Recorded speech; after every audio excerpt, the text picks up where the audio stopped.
আপনার যদি মালিক আপনার হয়ে যায়, আপনি তো মালিকের হয়ে যাবেন।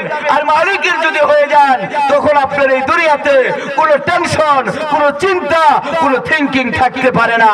ও মুসলমান, কথা বলেন ঠিক কিনা? এই দুনিয়া থাকার তো জায়গা না। আর মুমিনের এই জন্য এই দুনিয়াতে কখনো পাপ করে না। বাজান নে আমার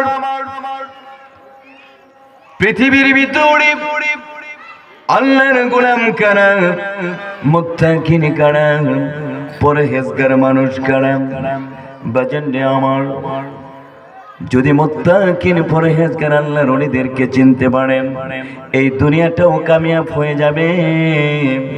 কারণ হলো তাদের পাশে থাকার কারণে, আমার আল্লাহ তাআলা মুত্তাকিনের পাশে থাকার কারণে, তাদের কালচারগুলো নিজের মধ্যে নেওয়ার কারণে, আল্লাহর নবীর আদর্শগুলো নিজের মধ্যে নেওয়ার কারণে আমার আল্লাহ তাআলা দুনিয়ার ভিতরে আমার আল্লাহ আপনাকে আমাকে অনেক সত্যবাদী লোক বানায়া দিবে।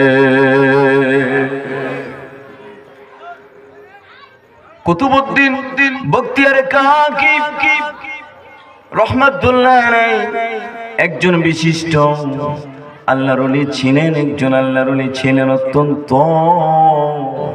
আল্লাহর প্রিয় একজন বান্দা ছিলেন তিনি। ছোট্ট জীবনে তার মা গেছে মাদ্রাসায় ভর্তি করানোর জন্য।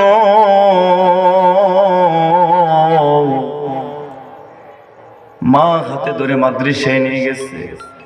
নিয়ে যাওয়ার পর মাদ্রাসার শিক্ষককে বলছে, আমার এই ছেলেটাকে ভর্তি করান।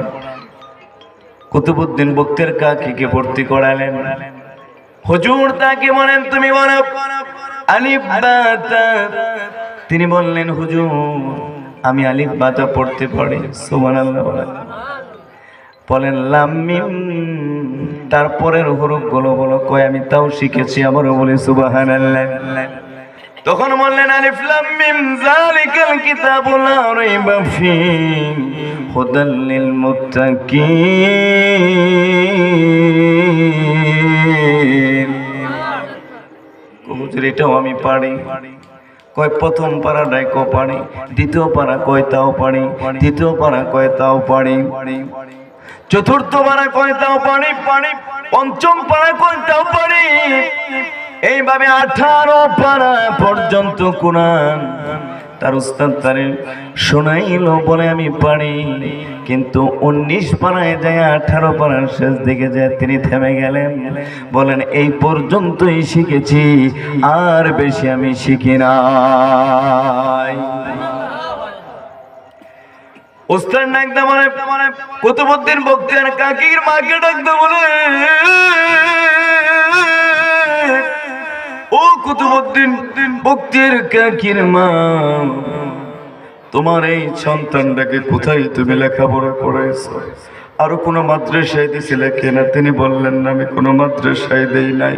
তাহলে মাদ্রাসায় দেন নাই, তাহলে এই কোরআন 18 পারা কোরআন তিনি কিভাবে মুখস্থ করলো?